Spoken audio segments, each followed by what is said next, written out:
Hello students, आज हम start लेंगे with the second part of the chapter clubbing of income. The chapter is clubbing of income and deemed incomes. और इस chapter में हम करेंगे क्लबिंग ऑफ इनकम की कुछ इलस्ट्रेशंस और एक छोटा सा topic that is deemed income.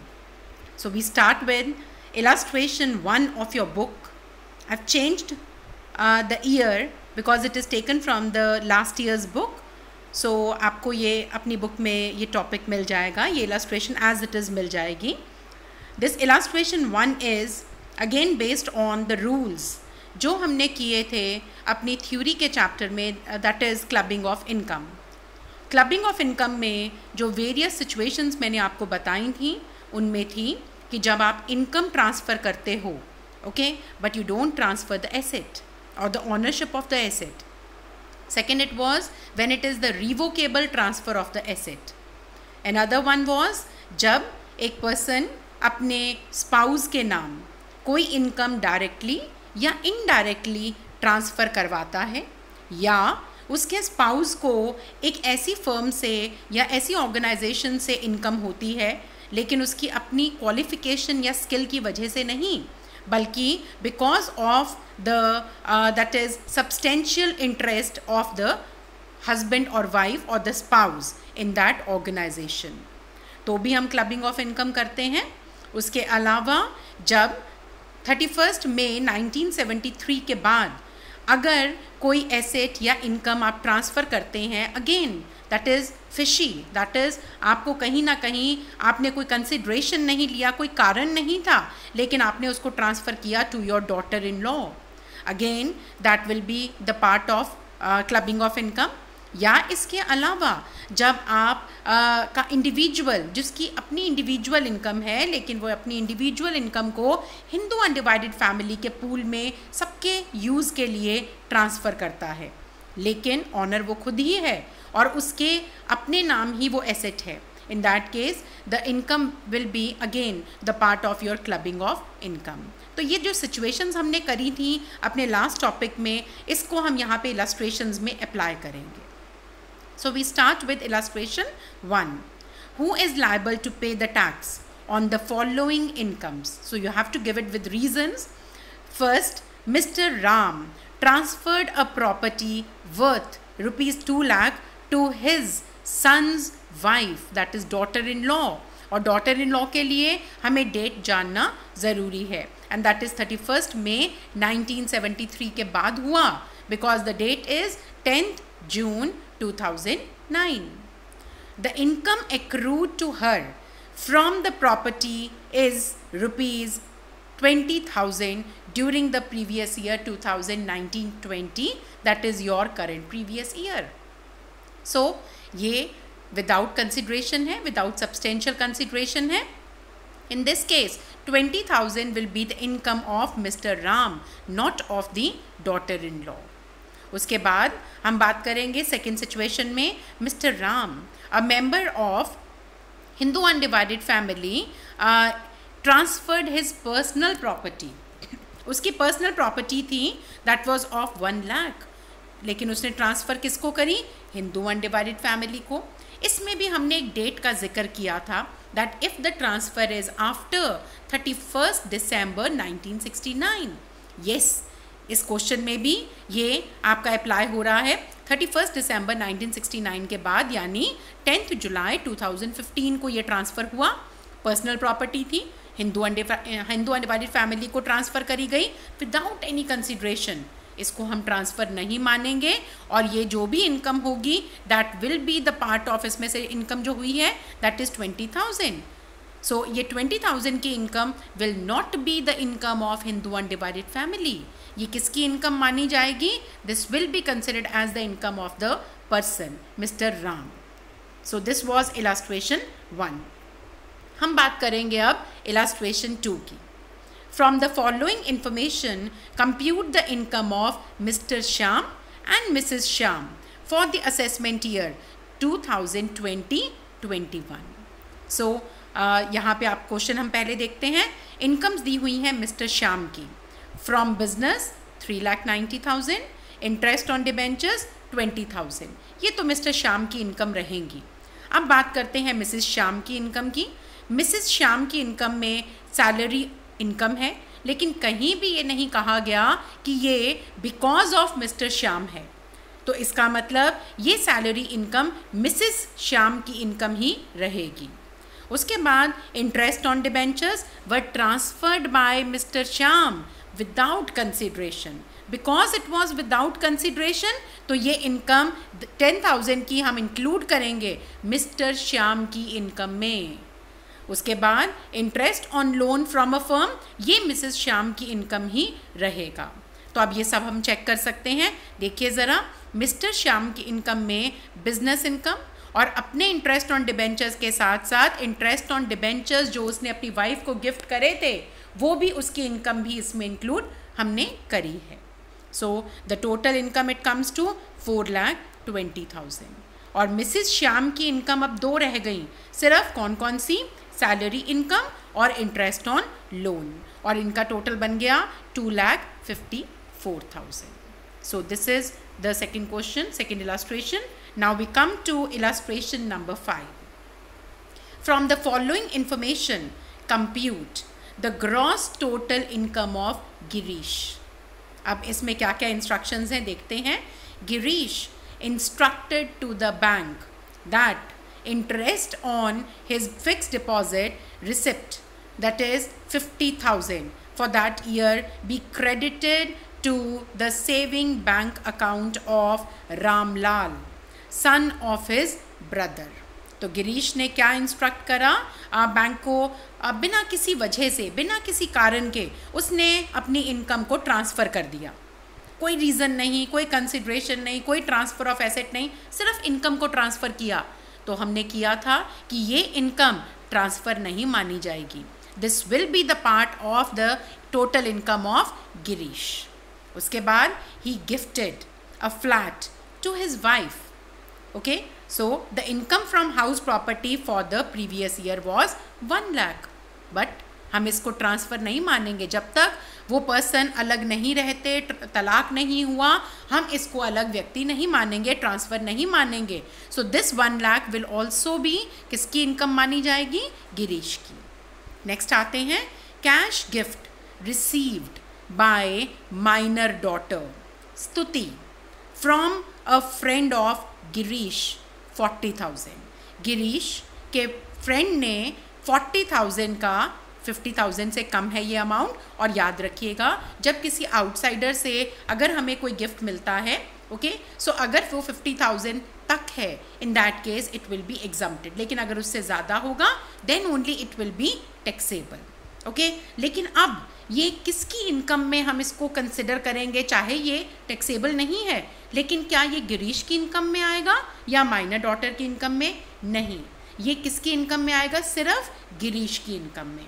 ये माइनर डॉटर की इनकम में इंक्लूड नहीं होगा, लेकिन गिरीश की इनकम में भी, क्योंकि ये 50,000 से कम का गिफ्ट है, this will be exempted. Okay, next है income of minor married daughter. चाहे मैरिड है लेकिन माइनर है। So Anita from deposit in a bank 25,000। तो डिपॉजिट किसने, ये माना जाएगा डिपॉजिट किसने करे? गिरीश ने। ओके, और ये जो 25,000 की 25,000 की इनकम अनीता को हो रही है, this will be included in the income of Girish. लेकिन इंक्लूड करने से पहले अनीता की जितनी भी इनकम्स हैं उसमें से हम एक बारी में माइनस करेंगे 1,500। सो दैट मीन्स हम कितना माइनस करेंगे 25,000 में से? 1,500। And this is your deduction जो आपको हमेशा देनी है जब भी आप एक माइनर चाइल्ड की इनकम को पेरेंट की इनकम में इंक्लूड करेंगे। सो 25,000 में से 1,500 हम माइनस करेंगे एंड जो रिमेनिंग होगा that will be included in the income of Girish. उसके बाद नेक्स्ट देखिए, minor son, another child, another minor child. और जितने भी माइनर चाइल्ड की आप इनकम इंक्लूड करेंगे पेरेंट की इनकम में, हर बार हर चाइल्ड के लिए आप मैक्सिमम डिडक्शन जो देंगे वो है 1,500 पर चाइल्ड। अब देखते हैं इसमें माइनर सन की इनकम है फिक्स डिपॉजिट से, और वो फिक्स डिपॉजिट किसने करवाए होंगे? गिरीश ने। सो वो इनकम है, कितना है इंटरेस्ट उसमें? 800। सो आई टोल्ड यू कि माइनर चाइल्ड की इनकम जब आप इंक्लूड करते हैं पेरेंट की इनकम में तो मैक्सिमम आप डिडक्शन कितनी देते हैं 1500, और हम क्या कह सकते हैं 1500 और the actual income which ever is less. तो यहाँ पे आपकी 1500 और 800 विच एवर इज लेस ये बनेगी अमाउंट ऑफ डिडक्शन। सो दोनों में से सबसे कम अमाउंट कितना है 800। तो 800 की इनकम में से 800 की डिडक्शन हम माइनस करेंगे और इसका मतलब सारा का सारा कैंसिल हो गया। तो माइनर सन की इनकम निल हो गई। तो ये सब कुछ जो मैंने अभी बताया ये अब आप इलस्ट्रेशन में आंसर के तौर पे देख सकते हैं। इंटरेस्ट ऑन एफडी हमने देखा, इट इज़ इंक्लूडेड। उसके बाद जो हाउस प्रॉपर्टी की इनकम ट्रांसफ़र हुई थी वो भी इंक्लूडेड है। कैश गिफ्ट जो है because it was less than 50,000 it is exempted. उसके बाद माइनर चाइल्ड की इनकम जो माइनर गर्ल है उसकी इनकम हमने कितनी ली 23,500, और माइनर सन की इनकम में 800 माइनस 800 हो गया, तो nothing is included. So the gross total income it comes to 1,73,500.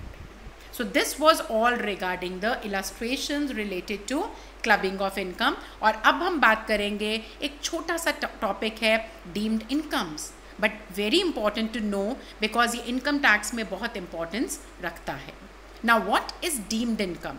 Deemed income नाम से ही पता चल रहा है कि आपने तो उसको इनकम डिक्लेयर नहीं किया, लेकिन आपके इनकम टैक्स डिपार्टमेंट ने जब उसको कुछ भी फिशी लगा, जब उसको कुछ भी शक लगा, वो आपकी कुछ इनकम्स को जो आपने डिक्लेयर नहीं करी लेकिन वो आपकी वो इनकम्स को इनकम मानेगा। आपने डिक्लेयर नहीं करी इसलिए हम उसको क्या कह रहे हैं डीम्ड इनकम्स। अब वो कौन कौन सी कैटेगरीज हैं, क्या क्या इनकम्स हो सकती हैं, ये आपके यहाँ पे 6 पॉइंट्स में एक्सप्लेन करा हुआ है। First is cash credit. अब ये कैश क्रेडिट का क्या मतलब है? जब आप अपने कोई भी इनकम्स का कोई भी स्टेटमेंट बनाते हैं, when the incomes are shown on the credit side. So आपने अपनी बुक्स में क्रेडिट साइड पे इनकम शो करी हुई हैं, लेकिन उसका कोई प्रूफ आपके पास नहीं है, कोई सोर्स आप एक्सप्लेन नहीं कर पा रहे। So in that case those incomes those आपकी क्रेडिट में स्टैंड करती हैं, सो उनको डीम्ड इनकम माना जाएगा और उन पे हाईएस्ट रेट पे टैक्स भी लगाया जाएगा। उसके बाद है अनरिकॉर्डेड एंड अनएक्सप्लेन्ड इन्वेस्टमेंट्स। आपके नाम पे बहुत सारी प्रॉपर्टी, बहुत सारे शेयर्स, सर्टिफिकेट्स, बहुत सारी चीज़ें आपके सामने जो है आपके इनकम टैक्स डिपार्टमेंट को नज़र आती हैं कि आपने इन्वेस्टमेंट्स करी हुई हैं, लेकिन जब आपसे पूछा जाता है तो आपकी इनकम तो इतनी आपकी ITR में यानी आपके रिटर्न में नहीं दिखाई गई, आपकी इनकम से ज़्यादा आपकी इन्वेस्टमेंट्स हैं। अब ये इन्वेस्टमेंट्स आपने कहाँ से करी, आपके पास कोई सोर्स नहीं है, कोई एक्सप्लेनेशन नहीं है। इन दैट केस जितनी भी इन्वेस्टमेंट्स हैं उन सब का टोटल किया जाएगा और आपकी उस साल की वो इनकम में इंक्लूड किया जाएगा, माना जाएगा। उसके बाद अनरिकॉर्डेड एंड अनएक्सप्लेन्ड मनी। जब घर में रेड पड़ती है, बिजनेस हाउस में रेड पड़ती है, तो जो कुछ भी वहाँ पे आपके एसेट्स मिलेंगे या आपकी कुछ शेयर सर्टिफिकेट, ज्वेलरी, कुछ भी आपके घर पे आपको इस तरह की मनी मिला जो आपने छुपाया हुआ था, इस तरह की अनरिकॉर्डेड चीज़ें या अनएक्सप्लेन चीज़ें मिलेंगी। सो उनकी वैल्यू निकाली जाएगी और वो क्योंकि आपको सोर्स नहीं पता, आप उसकी एक्सप्लेनेशन नहीं दे पा रहे, तो वो आपकी उस साल की डीम्ड इनकम मानी जाएगी। उसके बाद है अमाउंट ऑफ इन्वेस्टमेंट्स एक्सेट्रा। आपने दिखाई तो हैं, इन्वेस्टमेंट्स आपने दिखाई हैं, लेकिन पूरी तरह से नहीं। घर खरीदा है आपने 50 लाख का, लेकिन दिखाया हुआ है 10 लाख का। सो इन दैट केस आपके ओरिजिनल वैल्यूज़ उन एसेट्स की निकाली जाएगी और जो डिफरेंस आपने नहीं दिखाया हुआ, फॉर एग्जाम्पल 50 लाख का घर था, 10 लाख आपने दिखाया, 40 लाख जो आपकी वैल्यू समझ में आई या पकड़ में आई, उसको आपकी उस साल की जिस साल वो पकड़ में आई है डीम्ड इनकम मान के उस पर टैक्स हाईएस्ट रेट पे लगाया जाएगा।